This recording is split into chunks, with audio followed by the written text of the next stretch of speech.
I was thinking, if you call the police on your spouse, does that end a marriage? Really? I'm just saying.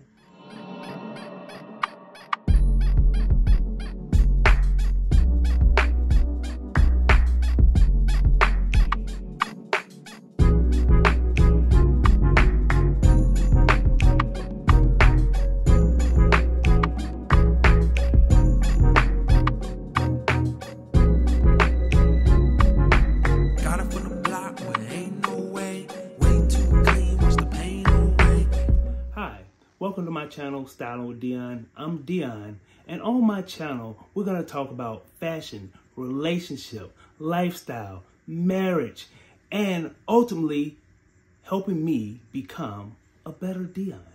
And hopefully, it'll be an opportunity for you to discover a better you. Together, we're going to walk this journey together. So thank you so much for helping me take my first steps. Before I get into my topics for today, we're going to start out with my outfit of the day.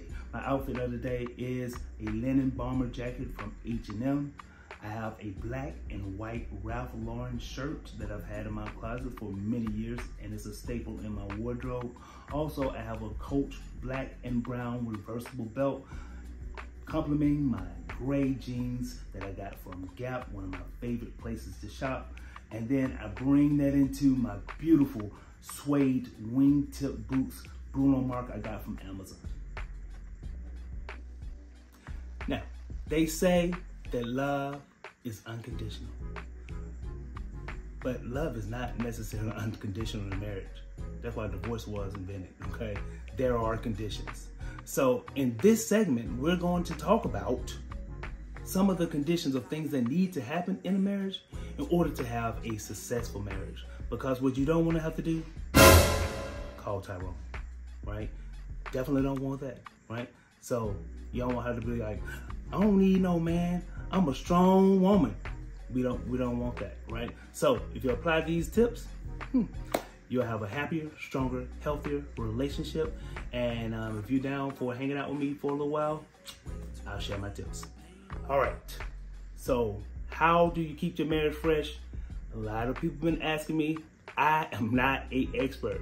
I've just been married for a really long time. I've been married for 26 years, and it has been delightful. You're gonna have your ups, you're gonna have your downs, but I'm gonna give you some of my tips on how you can keep that marriage strong, but also fresh.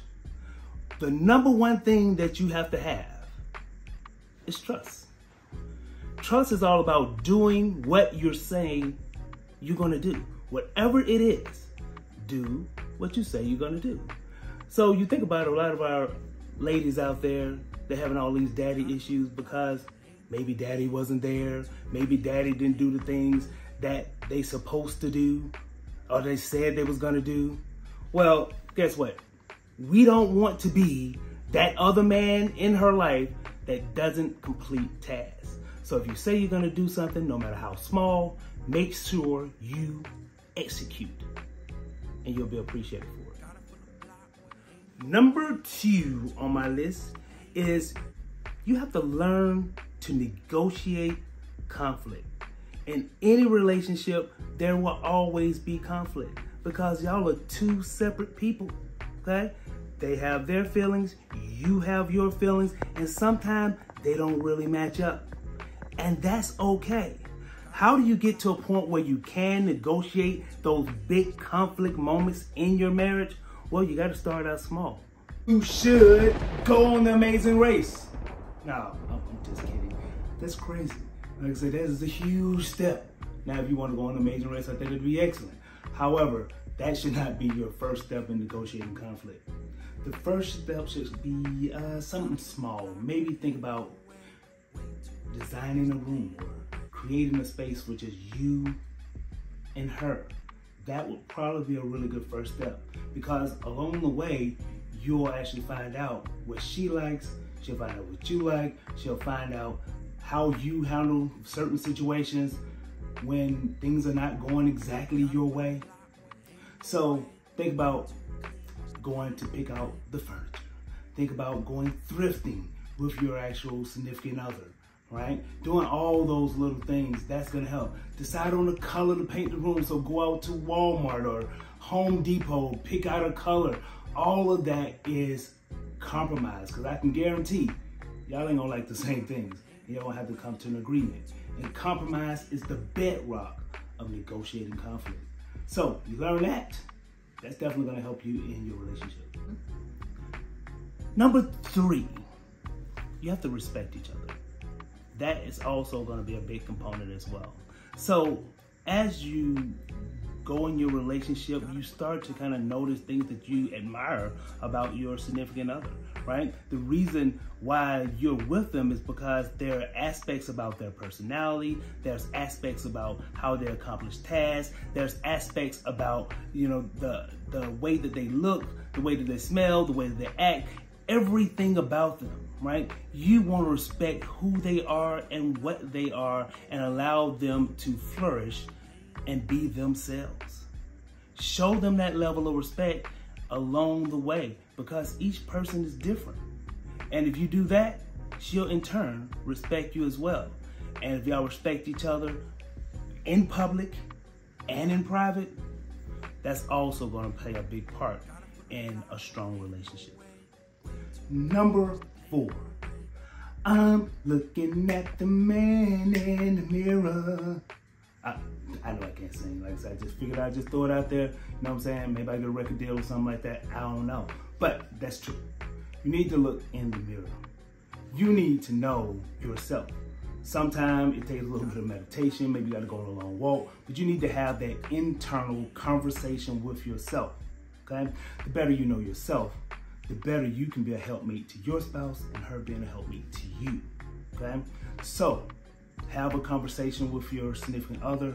Let her know what your goals are, okay?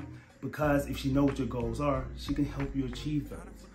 Because as a man, most of the time, what makes us happy is accomplishing tasks, doing the things that we say that we're going to do, right? So what you want to do is set maybe a 20-year goal or 10-year goal or even a 5-year goal. Then you want to create a plan. Create a plan on how you're going to execute on those goals, okay?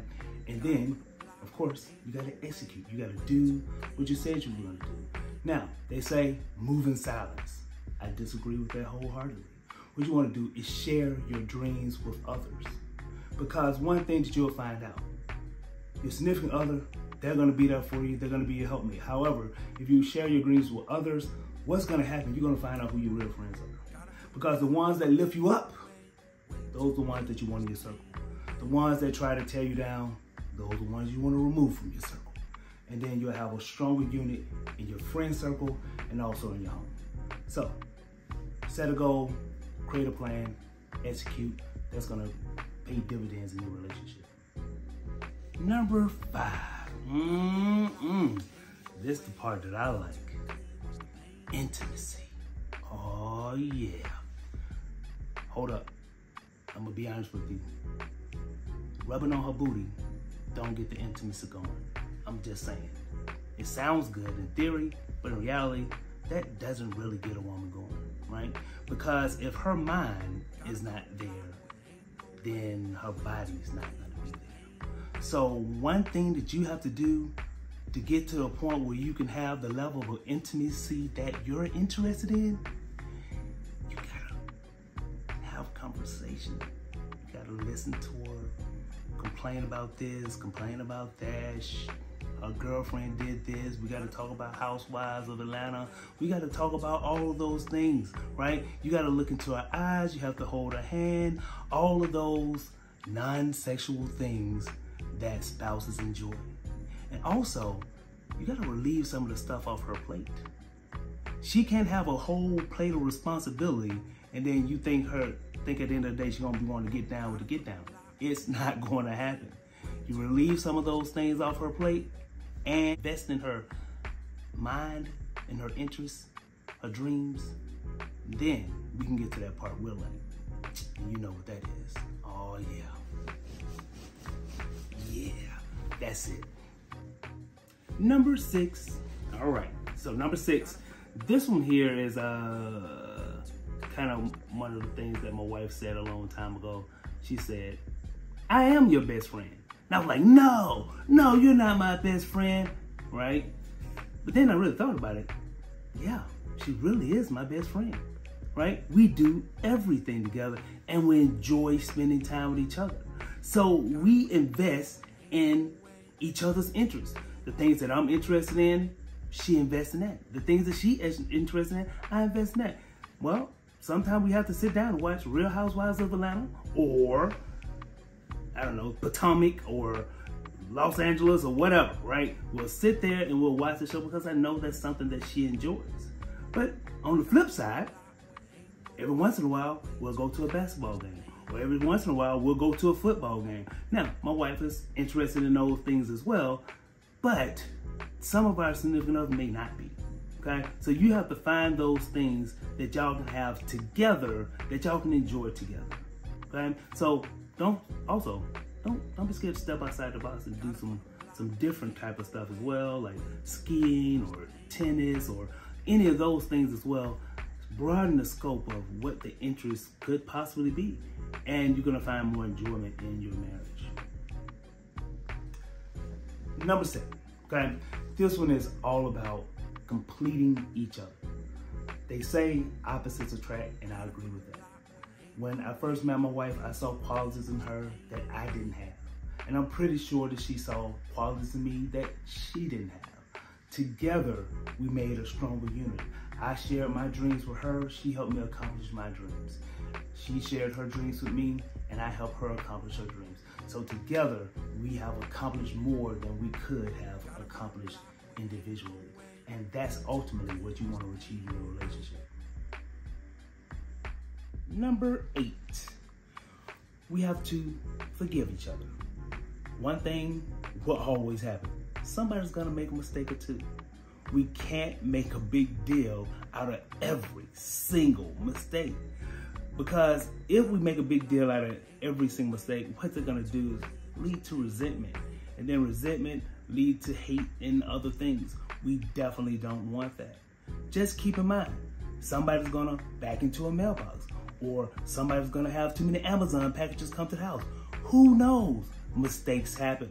So forgive each other and then correct and build and grow together. That's all it takes. But if you actually sit there and harbor on every little thing, yeah, that's probably not gonna be the best way to keep a relationship strong. All right, now this one right here, I struggle with this one as well. Talk about your feelings, okay? So you have to share what makes you sad, what makes you depressed, what makes you unsure of yourself, what really kind of brings you down, and share those things with her, right? Because she can be your unlicensed therapist, right? So you can get that daily therapy every single day. Now, I'm not saying don't go to therapy. That's not what I'm saying. If you're married, like I said, therapy is still definitely worth doing. However, you can actually talk to your spouse and she can be that person as a sounding board to help you through whatever you're going through. The thing that you want to keep in mind when you're sharing your feelings and when she's sharing her feelings, don't use those feelings to tear them down later on when you get upset, right? So don't use those escalator words that trigger an even more explosive argument. So like saying things like, oh, you a mama's boy. Actually, she probably don't want to say things like that because that could be something that really hurts your feeling. Or you use the F word with her. You know the F word. Fat. And women don't like that. So you want to make sure that you don't utilize those things against them, because if you use those things against them, then they're less likely to share their feelings and they'll be more reserved. Now they got to keep all those feelings inside, and that increases the depression, the guilt, or whatever those emotions that they may be experiencing. So be a vault. They share, you keep it, and when you share, she keep it inside the circle. Don't share it with others, and that's also going to help you in your relationship. So now, this next one, number 10, it should probably be number 1, but it kind of goes in every single thing that we do. It's love, right? Love is respect. Love is acceptance. Love is everything. If you bring love and you bring love into every single thing you do, that's gonna be paramount. So when you're talking to your spouse, talk with your spouse with love. And when she's talking to you, she's gonna talk to you with love. And love, they say, corrects all or something like that. Either way, you gotta have love in everything you do. So, love your spouse. These are Dion's top marriage tip advice. Now, I'm not a counselor, okay? Again, I'm just a person that's been married for a long time. I'm sharing my insight because people always ask me, how do you keep your marriage fresh? Well, here's my tips. So, if you like what you heard and want to hear more content, click the like button, subscribe, hit the notification bell. That way, anytime I put out new content, which will probably be once a week at least, you'll get a notification that you have new Dion content to actually listen to. So, thank you for being a part of Styling with Dion, part of my first step. Let's continue on our journey together so we can grow each other. See you next time.